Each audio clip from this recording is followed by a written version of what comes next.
Bonsoir à tous les chers téléspectateurs qui ce soir encore ont pris ce rendez-vous avec moi, ce rendez-vous qui se veut particulier et qui se veut différent de samedi en samedi parce qu'on essaye chaque fois d'apporter une autre petite touche. Par exemple, aujourd'hui, on a choisi tout simplement de changer le décor.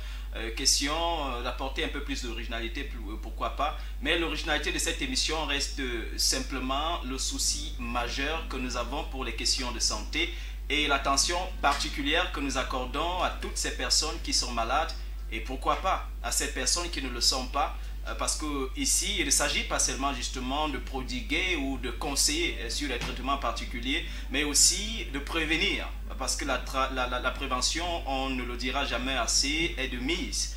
Pourquoi? Parce que le plus difficile justement, ce n'est pas de faire une maladie, c'est de rester en santé.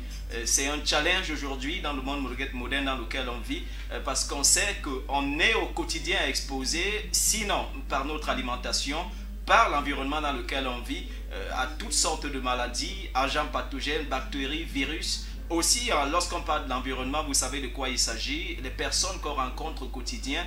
Combien de personnes, par exemple, savent que une paume de main, c'est-à-dire saluer quelqu'un, une poignée de main, le simple fait de saluer quelqu'un, de lui donner une poignée de main, suffit pour que vous récoltez une quantité, j'ai envie de dire, innumérable justement de bactéries. Et c'est ainsi, vous allez remarquer que la plupart du temps, pendant la saison sèche, on se plaint un peu que c'est à cause de la poussière justement que les gens attrapent le rhume. Il ne s'agit pas que de cela.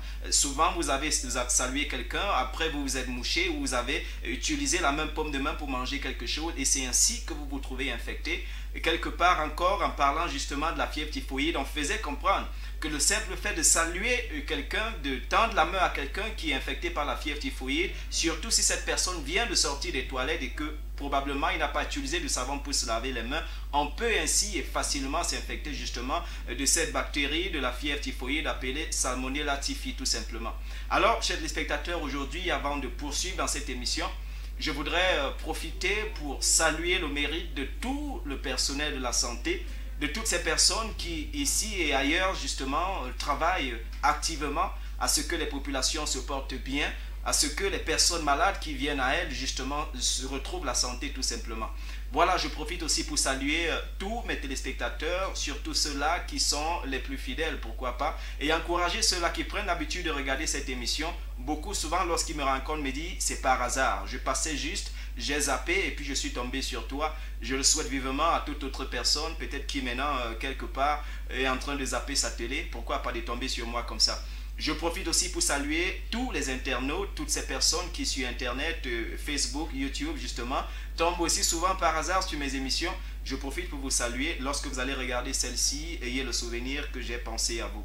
On va aujourd'hui, et c'est notre habitude bien sûr, laisser la plateforme, alors établir cette plateforme qui vous donne l'opportunité, pourquoi pas, d'appeler ou d'envoyer des SMS pour tout souci de santé particulier. Vous avez la liberté, la plateforme elle est là, appelez, envoyez des SMS, ou si vous avez un numéro orange, bipez, je vais vous appeler si c'est un numéro orange. Surtout qu'il n'y a que le numéro orange qui passe en ce moment. Vous pouvez biper, je vais rappeler, il y a assez de crédit pour le faire, ou appeler ou envoyer un message tout simplement. Alors on pourra communiquer sur vos soucis et besoins de santé. Donc je rappelle encore, aujourd'hui et de manière exclusive, c'est aussi ça l'originalité de notre émission. Vous pouvez biper si vous avez un souci de santé, je vais vous rappeler et on va en discuter en direct. Voilà, l'émission est lancée, on va poursuivre. Je voudrais aujourd'hui qu'on s'intéresse avant justement d'attaquer le vif du sujet parce que vous allez remarquer à votre écran qu'on parle aujourd'hui des levures et particulièrement du candida albicans. Qu'est-ce que c'est? On va le voir en détail au fur et à mesure qu'on avance. Mais je voudrais ici, vous savez, chaque fois qu'on vient, on s'intéresse à une ou deux choses justement qui peut être pour votre intérêt. Lorsqu'on vous dit par exemple que la plupart, je ne vais peut-être pas citer un autre, je ne sais pas si c'est notre premier appelant, on va le prendre. Allô, bonsoir. Ah bon, il est parti. C'était peut-être une de ces personnes qui voulaient savoir si le numéro passe. Il passe bel et bien. L'émission est en direct. Je rappelle, l'émission est en direct. Vous pouvez appeler, vous pouvez envoyer vos SMS, quels que soient les soucis de santé. On va en discuter ici et en direct, bien sûr. Voilà, comme je disais, je ne voudrais pas donner un de ces rapports de l'OMS aujourd'hui, mais simplement vous faire comprendre, et bien sûr en accord avec l'OMS, que la plupart justement des pathologies, la plupart des problèmes de santé que nous rencontrons sont simplement des problèmes liés ou dus à ce qu'on va appeler les troubles du métabolisme. Alors c'est quoi un trouble du métabolisme? C'est juste et simplement, et ça c'est pour le dire aussi simplement possible, des problèmes liés justement à votre système digestif. Lorsqu'on parle de métabolisme, on parle du système digestif. Et pourquoi métabolisme? Parce que lorsque vous mangez, le corps a besoin, par le processus de digestion, permettez, j'y arrive, de sortir ou de faire la synthèse de ce que vous avez mangé. Et là, c'est tout un travail. Et il faudrait pour faire ce travail que le corps soit dans sa condition optimale. Ça veut dire quoi une condition optimale? Une condition parfaite de santé tout simplement. Lorsque vous mangez, quel que soit ce que vous avez mangé, il faut pour le corps parvenir à faire cette synthèse. Il va donc par le moyen de votre foie, ou si vous voulez de tout le système digestif tout simplement, et par le moyen de ce qu'on va appeler les enzymes, sécréter, c'est-à-dire les enzymes qui vont être sécrétées, sortir de cette alimentation, ce qui est capital pour votre survie, capital pour votre bonne santé. Alors vous comprenez donc que si ce système digestif, je ne sais pas qu'est-ce que j'ai avec le mot digestif aujourd'hui, si ce système digestif se trouve, si vous voulez, quelque peu affaibli, il y a donc des possibilités, et ça c'est à votre endroit, que lorsque vous mangez, vous ne parveniez pas justement à en tirer, j'ai envie de dire, même les 25% de ce que vous avez mangé. Parce que le corps, du coup, a tous les problèmes pour faire cette synthèse. Et du coup, au final, ça va nous créer des problèmes de digestion, ça va nous créer des problèmes de constipation, ça va même nous créer des problèmes de perte de poids ou de prise de poids. Simplement parce que dans ce que vous avez mangé, peut-être tout ce que le corps a pu tirer, c'est ce qui existe dans cette nourriture en grande quantité. Et la plupart du temps, on sait, on cuisine au Cameroun avec beaucoup d'huile, les lipides, et on mange beaucoup de sucre tout simplement. Alors, ceci dit, puisqu'on parle des troubles ou des problèmes liés au métabolisme, on va quand même citer certains de ces problèmes, ou alors citer à quoi la plupart de ces problèmes sont dus, et on va parler, et pour certaines personnes, c'est des cas qui existent, la vulnérabilité justement de leur système digestif qui au départ est un problème héréditaire. Il y en a qui sortent justement avec des soucis liés au diabète, parce que c'est un cas de problème, ou alors c'est un problème lié à l'hérédité tout simplement. Il y en a qui vont sortir du ventre de leur mère avec des soucis justement liés à une faiblesse hépatique. Simplement peut-être parce que les parents ou les deux parents ont eu des troubles liés justement aux fonctions hépatiques. L'enfant qui va sortir justement n'aura pas son foie au top justement de ces conditions. Il y a donc ces personnes qui, au fur et à mesure qu'elles grandissent, vont développer des maladies qui, simplement, on est en train de le dire, sont liées à leur système digestif ou alors à ce qu'on a appelé, on l'a introduit, troubles du métabolisme. À part justement ceux-là qui ont des problèmes liés à la vulnérabilité justement de leur système digestif, et il y en a qui vont développer des maladies liées simplement à la qualité de la nourriture qu'ils mangent.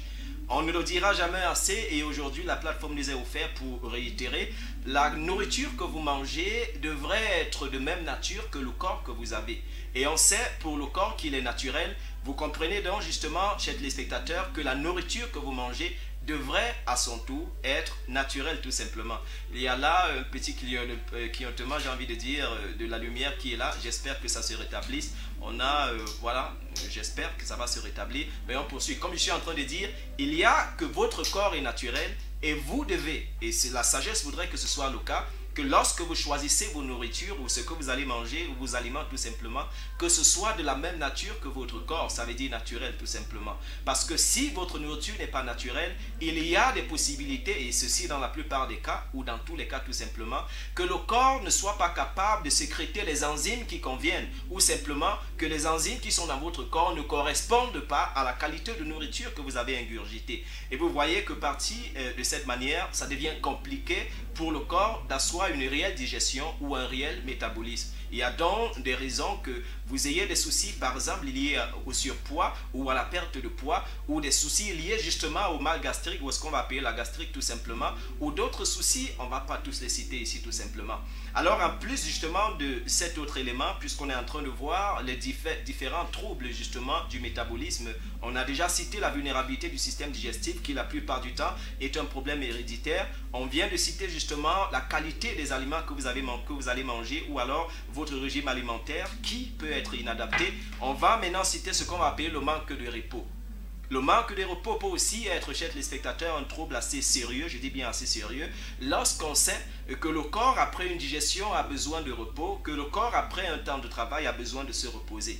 Alors vous comprenez que si vous ne vous offrez pas de qualité ou alors des temps de repos de qualité comme quelqu'un dirait, il y a au final que dans l'avenir justement vous développiez des sérieux problèmes liés au métabolisme, parce qu'un corps qui travaille suffisamment, il y aura des moments où lorsque vous mangez, le corps va simplement refuser d'assurer la digestion parce qu'il est fatigué, il faut bien qu'il se repose. Il y a aussi que lorsque vous travaillez, vous mangez sans justement trouver des temps de repos, vous allez développer ce qu'on va appeler des fatigues nerveuses. Et c'est quoi les fatigues nerveuses? Une des conséquences les plus simples, c'est que la transmission des informations qui doivent partir du corps pour le cerveau ou pour le système nerveux central vont se trouver interrompues, ou du moins ne vont pas se faire dans les conditions qui conviennent. À partir de ce moment, chers téléspectateurs, vous comprenez que le corps à son tour, lorsque vous mangez, ne recevra pas la commande que vous avez mangée et du coup ne pourra pas assurer une meilleure digestion.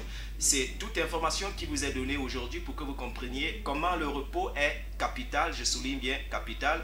J'espère pour la vidéo, la qualité de la vidéo que vous avez à la maison, qu'elle est assez bonne, parce qu'on a eu un petit souci avec justement le projecteur à ce niveau. Mais ça va, on va poursuivre l'émission, on ne va pas l'arrêter parce qu'on est là pour ça. Un autre trouble justement du métabolisme qu'il faut citer ici, c'est la prise des substances nocives.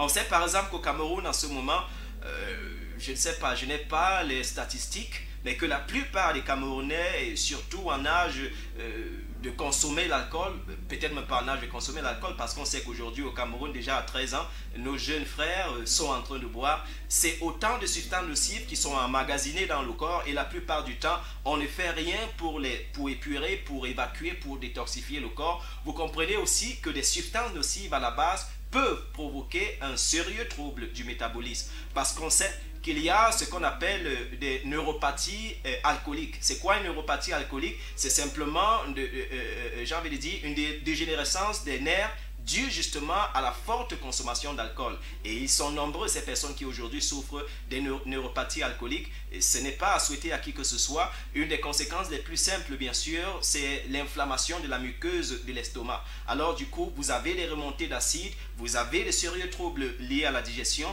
vous avez une production de gaz quand même assez élevée. Voilà autant de problèmes justement liés au trouble du métabolisme. On va poursuivre peut-être avec le dernier élément et qui va concerner un autre type de personnes dans la société, c'est ceux qui ont des allergies. Et il y a ces personnes qui, lorsqu'elles vont manger des choses particulières ou alors des aliments particuliers, ils vont développer des réactions allergiques à ces aliments. Parfois, ce serait sous la forme de démangeaisons, parfois sous la forme des ictères, parfois sous la forme, je ne sais pas quoi, des choses qui sortent sur la peau qui ne sont pas toujours très bien. Et il y en a qui, après avoir mangé certains aliments, et la plupart des personnes parfois ne le savent même pas, qu'elles ont des allergies à certains aliments, ou alors qu'elles peuvent développer des allergies à certains types d'aliments. Alors, il faudrait, pour une personne sage qui ne voudrait pas avoir des problèmes liés aux troubles du métabolisme, d'observer. Chaque fois que vous prenez un aliment, observez comment est-ce que votre corps se comporte face à ces aliments-là, il faut le dire. En plus justement des problèmes allergiques, il y a ce qu'on va appeler les intolérances alimentaires. Il peut ici s'agir du fait que certaines personnes vont manger un type d'aliment et du coup après l'avoir mangé, elles vont regretter pourquoi elles l'ont fait, parce que le corps va se comporter très bizarrement. J'ai envie de dire, il sera très mal en point, comme on dit habituellement. Par exemple, je sais pour moi, et ça c'est pour le pasteur Marcel, que les oignons crus ne sont pas la bienvenue pour mon système. Pourquoi? Parce que lorsque je vais les manger, je vais simplement développer, non en ce moment une allergie, mais je ne vais peut-être pas donner plus de détails ici. Sauf que mon système digestif est entièrement intolérant aux oignons crus. Et ce qui est le cas pour beaucoup de personnes aussi. Je connais quelqu'un quelque part qui a de sérieux problèmes lorsque lui à son tour prend de l'ail. Alors ainsi, vous comprenez que vous devez comprendre votre corps, vous devez savoir comment est-ce qu'il réagit. Il y en a qui ne vont pas manger la patate douce tout simplement, parce que lorsqu'ils vont la manger, non seulement ils auront de sérieux problèmes de digestion, en plus de ce problème de digestion, il y aura des reflux gastriques, ça veut dire une œsophagite tout simplement, ou alors de l'acide qui remonte par la gorge et qui provoque des sensations très désagréables. Alors tout simplement, chers les spectateurs, prenez le temps d'étudier votre corps, de savoir ce qui est le mieux pour vous, parce que nous avons certes des enzymes, sauf que chez certaines personnes, en raison justement de leurs conditions physiologiques, vont les avoir, soit moins ou ne pas les avoir du tout. Je parle de certains enzymes simplement. Alors du coup, prenez le temps de savoir qu'est-ce qui va avec votre système digestif et qu'est-ce qui ne va pas du tout. Chers téléspectateurs, l'émission est ainsi introduite. On va, si la régie le permet, prendre une transition. Et avant de prendre cette transition, je prends le soin de rappeler, vous pouvez biper si vous avez un numéro orange. On va vous rappeler si vous avez un souci de santé particulier. Alors vous pourrez l'expliquer en direct. Ce serait votre bénéfice à vous et au bénéfice de toutes les personnes qui regardent et de tous les internautes qui, voilà, de temps en temps, lorsqu'ils passent sur la toile, trouvent le temps de regarder cette émission, La Clinique du Docteur Marcel. Alors une transition, on sera revenu juste après. Vos messages sont attendus, vos appels sont attendus. Si vous trouvez le moyen de le faire, n'hésitez pas. On revient après. What?